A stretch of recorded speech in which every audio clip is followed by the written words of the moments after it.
ഇവിടെ വെച്ച് ഒരുപാട് പേര് പ്രേതത്തിനെ കണ്ടിട്ടുണ്ട്. ഈ ഒരു വഴി നേരെ പോയിട്ട് വലതു ഭാഗത്തേക്ക് തിരിഞ്ഞ ഒരു കോറിയുണ്ട്, ഉപേക്ഷിക്കപ്പെട്ട ഒരു കോറി. ഈ നാട്ടിലെ പ്രായമായ ആളുകൾ പറയുന്നത് ഞാൻ കേട്ടിട്ടുണ്ട്. ഉച്ച സമയത്തൊക്കെ ഇതുവഴി ഒറ്റയ്ക്ക് വരുന്ന ചില ആൾക്കാർക്ക് എന്തൊക്കെ രീതിയിലുള്ള മാനസിക പ്രശ്നങ്ങൾ ഉണ്ടായിട്ടുണ്ട്, അതേപോലെ തന്നെ പ്രേതങ്ങളെ കണ്ടിട്ടുണ്ടെന്നൊക്കെയാണ് പറയുന്നത്.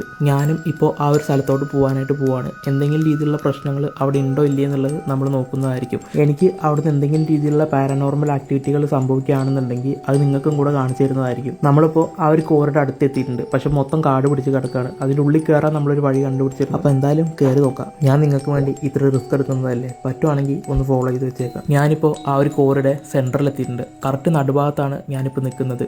ഒരു വലിയൊരു കുഴിയാണ്, പക്ഷെ ഭയങ്കരമായിട്ട് കാട് പിടിച്ച് കിടക്കുന്ന ഒരു സ്ഥലമാണ്. നമുക്ക് എന്താണ് ഇവിടെ ഉള്ളതെന്നുള്ളത് മര്യാദയ്ക്ക് കാണാൻ പോലും പറ്റാത്തൊരു സിറ്റുവേഷനാണ്. ഇതുവഴി വരുന്ന ആൾക്കാരിൽ ചിലർക്ക് മാനസിക പ്രശ്നങ്ങൾ ഉണ്ടാവുമെന്ന് പറയുന്ന സംഭവം 100% റിയലാണ്. കാരണം അതിനുള്ള സിറ്റുവേഷൻ ഈ ഒരു സ്ഥലം തന്നെ നമുക്ക് ഒരുക്കി തരുന്നുണ്ട്. കാരണം ഇവിടെ ഭയങ്കര സൈലൻസ് ആണ്, ഭയങ്കര സമാധാനം ഫീൽ ചെയ്യും. എന്നെപ്പോലെ ഏകാന്തതയും ഒറ്റപ്പെടലൊക്കെ ഭയങ്കരമായിട്ട് എൻജോയ് ചെയ്യുന്ന അല്ലെങ്കിൽ ഇഷ്ടപ്പെടുന്ന ഒരാളാണ് നിങ്ങളെങ്കിൽ നിങ്ങൾക്ക് ഈ ഒരു സ്ഥലത്ത് ഭയങ്കരമായിട്ടൊരു സമാധാനം ഫീൽ ചെയ്യും, ഭയങ്കര പോസിറ്റീവ് എനർജി ഫീൽ ചെയ്യും. പക്ഷേ നിങ്ങളൊരു എക്സ്ട്രോവേർട്ട് ആയിട്ടുള്ള ഒരാളാണെങ്കിൽ നിങ്ങൾക്ക് ഒരുപാട് അധികം മാനസിക സമ്മർദ്ദങ്ങൾ അല്ലെങ്കിൽ ഒറ്റപ്പെടലിൻ്റെ ഒരു വേദന എന്താണെന്നുള്ളത് നിങ്ങൾക്ക് ഈ ഒരു സ്ഥലത്ത് അറിയാനായിട്ട് പറ്റും. അതാണ് സത്യത്തിൽ ഈ ഒരു സ്ഥലത്ത് സംഭവിക്കുന്നത്. അതല്ലാതെ ഇവിടെ പാരാനോർമലായിട്ട് ഒന്നും തന്നെ ഇല്ല.